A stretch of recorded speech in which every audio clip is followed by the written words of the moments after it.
Have you ever thought about how much culture has an effect on us? How much we can allow culture to influence us, influence how we go day to day, how we raise our children, how we act in our marriages, on how we live, on our beliefs, morals, and values. Culture even has customs that we follow. But the thing is, if we really look and pay attention, a lot of these things in the culture go against the word of God. And when we know what is right but continue to do wrong, that in itself is sin. Well, this time of year, every year, I had gained the nickname Miss Christmas. The day before Thanksgiving, my house was the normal house. But when you came in the day after, there was like a Christmas bomb that had exploded in my house. My tree would be up, my house would be decked, everything would be all things Christmas. I had become accustomed to the customs of the culture. I would basically take away time that was given to me, and the justification that was made, the justification that the culture says that all this is for Jesus. But when you really think about it, and when you really search the scriptures, how is it that we take and cut this tree down and we put it in our house and we decorate it? And when we're decorating this tree, it doesn't take 5 minutes, 10 minutes to decorate this tree. It barely takes 5 or 10 minutes just to set the tree up. So we take all this time decorating the tree. Now, I know for me, when I would decorate the tree, because of how I am, I didn't want anybody else to help me decorate a tree. Now, during all this time, my kids would say, well, Mama, let us help decorate the tree. So you know what I did? Because no, I don't want you to touch my tree, the main tree in the house. I went and bought them a tree. And I said, you can decorate this tree. We'll decorate this one together. Instead of using that time to actually teach my children about Jesus. Why are we spending all this time doing things that have nothing to do with Jesus? We spend all this time in the stores, taking the resources that he's blessed us with and buying all these gifts. What does that have to do with Jesus? People will give the justification, well, the wise man gave Jesus gifts. But what does that have to do with us buying gifts? But we designate December 25th toward, now I want to give you gifts. Now I want to give you something that you really don't even need. Overage. It just promotes greed. If we're being honest. I can speak this because I did this. I was Miss Christmas.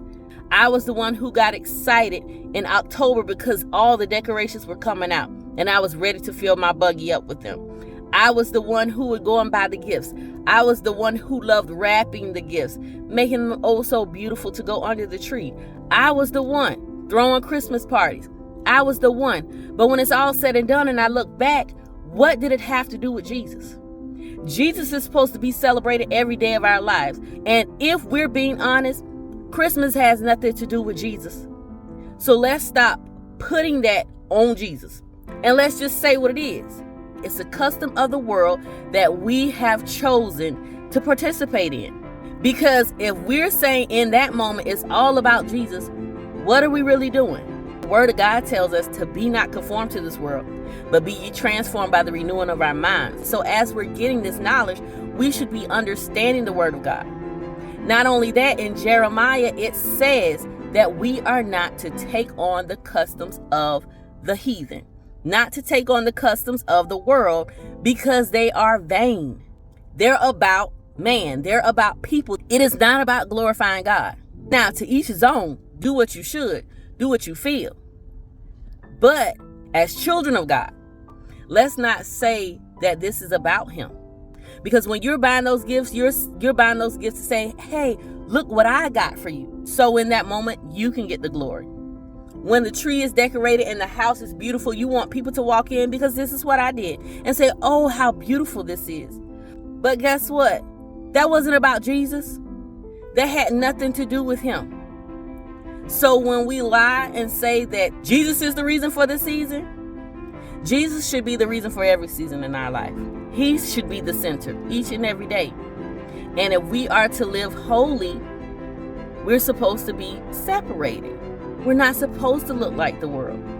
And this is something I had to learn myself.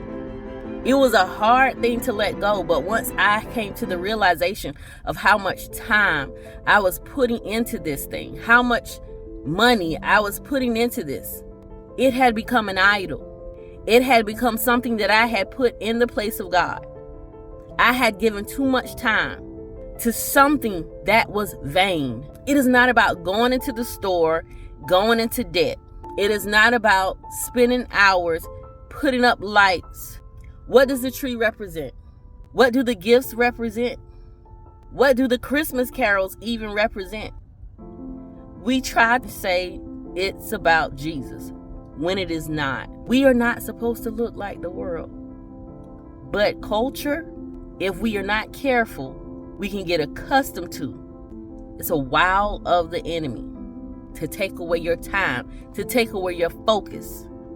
Santa Claus has nothing to do with Jesus. But still we entertain the thought. We say, oh, it's magical. It'll be magical for the kids. Don't take away imagination. Well, some imagination is just a plumb lie. And we want to teach truth. And we want our children to grow up in truth. And we want to be demonstrators of truth. Let's not take on the culture. We want to follow the word of God, which is made for reproof. It's made for correction. It's made for our learning. We cannot continue to compromise for the sake of fitting in, being afraid to look different, being afraid to be looked at like you're strange. Well, the thing is, we are supposed to be a peculiar people.